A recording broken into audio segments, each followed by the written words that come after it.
this time. Congressman Tancredo, along those lines, imagine you're President of the United States, and this is a likely or a possible scenario, certainly plausible. You get a call from the Prime Minister of Israel, who's now Ehud Olmert, saying Israel's about to strike Iran's nuclear sites, and he wants U.S. help. What do you say?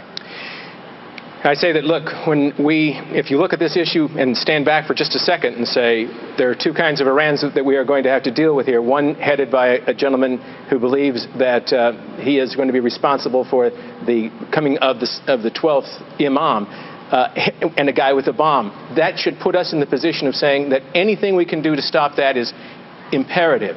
And if Israel is put in that position, and if we need to be involved in order to protect both ourselves and the Israelis, then of course we respond in the appropriate fashion. If the Prime Minister asks you for help, you will say yes. Well, there are conditions, of course, under which we would say yes, but I'm telling you that if there is a threat to the existence of Israel, which is, by the way, I think a potential threat to the existence of the United States, then you have to come to the aid of Israel. Mayor Giuliani, on that point. It really depends on what our intelligence says. I mean, the reality is the use of military force against Iran would be very dangerous. It would be very provocative. The only thing worse would be Iran being a nuclear power. It's the worst nightmare of the Cold War, isn't it?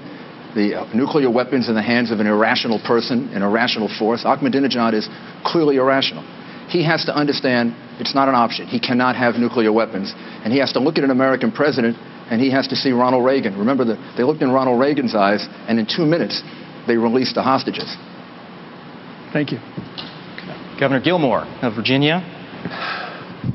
When speaking about Osama bin Laden last week, Governor Romney said, quote, "It's not worth moving heaven and earth, spending billions of dollars just trying to catch one person." Senator McCain called that naive. Who's right? You know, I think we do have to do everything that we can do to get this guy, and the reason is because he is a symbol to the people who believe as a matter of faith that they have a right and a duty to destroy Americans and Western civilization. The bigger, however, issue is this. The Americans have to lead against this sea of hostility that was referred to earlier. This is a serious challenge.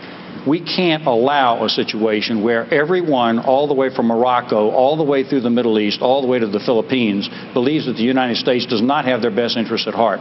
During the Cold War, and I served as... And if I would, is President Bush partly responsible to that, for that, in your view? This is what I think we have to do, John.